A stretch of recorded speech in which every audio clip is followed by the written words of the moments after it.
آج وہی زمانہ آ چکا ہے کہ آج دنیا کو ہم عزیز رکھتے ہیں اور اعمال کو چھوڑے بیٹھے ہیں۔ نہ دکاندار دکان چھوڑ کے مسجد جاتا ہے، نہ زمیندار زمین چھوڑ کے اللہ کے آگے جھکتا ہے، نہ عورتیں گھروں کا کام ترک کر کے اللہ اکبر کی کال پہ کہتے ہیں۔ ایمان تو یہ ہے کہ بی بی آٹا گندھی ہے بھائی، اذان ہو گئی چھاڑ کے پہلا نماز پڑھے، روٹیاں پکا رہی چھاڑ دے،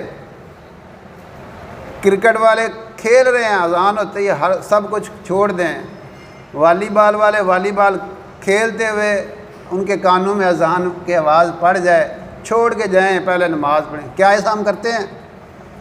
نہیں کرتے۔ اسی وجہ سے تمہارے اوپر مصائب ہیں، مصیبتیں، کبھی بارشوں کی صورت میں، کبھی قتل و غارت کی شکل میں، کبھی بڑے بڑے ایکسیڈنٹ کی شکل میں۔ دیکھیں اگلے دن بلوچستان میں کیا ہوا ہے، کتنے لوگوں کو قتل کر دیا گیا صرف عصبیت کی بیس پہ، پنجابی کی بیس پہ۔ کیا ظلم ہے۔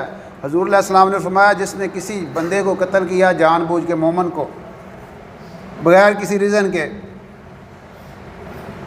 جان بوجھ کر قتل کی، ہمیشہ کے لیے دوزخ میں۔ ومن قتل مؤمنا متعمدا فجزاؤہ جہنم خالدا فیہا، جس نے کسی مومن کو جان بوجھ کے قتل کیا ہمیشہ کے لیے جہنم میں چلا گیا۔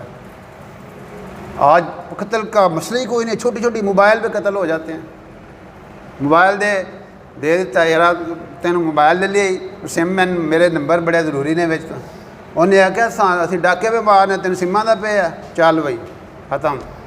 یہ انسانیت ہے۔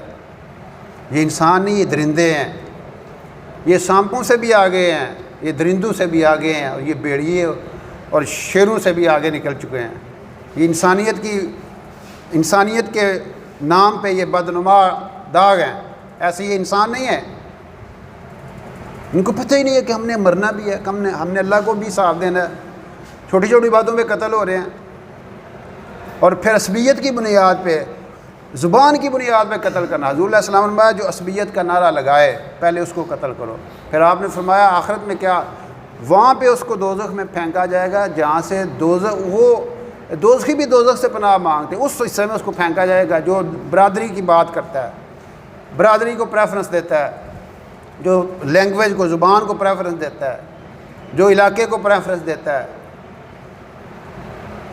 ایک ہے نا بت پرستی، یہ وطن پرستی اور علاقہ پرستی اور برادری پرستی، یہ زبان پرستی، یہ بھی بڑے بڑے بت ہیں، یہ بھی بت ہیں۔ جو پیرہن عشق ہے وہ مذہب کا کفن ہے، ان تازہ خداؤں میں بڑا سب سے وطن ہے۔ جو پیرہن عشق ہے وہ مذہب کا کفن ہے۔ اقبال کہتا ہے یہ بھی وطن پرستی بھی ایک بت ہے۔ اس لیے ان چیزوں سے ہم نے نکلنا ہے، اور خود ہی نہیں نکلنا، ساری انسانیت کو نکالنا ہے۔ یہ اور جب تک آپ دیکھیں آپ اللہ کو چاہتے ہیں، آپ اللہ سے ملنا چاہتے ہیں، آپ اللہ کا تعلق چاہتے ہیں، اللہ کی محبت چاہتے ہیں، تو آپ کو قربانی بھی بڑی کرنی پڑے گی۔ اب بندہ کہے کہ میں کروں کچھ نہ اور مجھے مل سب کچھ جائے، یہ ناممکن ہے، یہ ناممکن ہے۔ وہ ایک بادشاہ تھا اپنے علاقے کا، کیا ہے جس طرح ہمارے بڑے بڑے M N A M P وغیرہ ہوتے ہیں دنیاوی اعتبار سے، یوں سمجھ لیں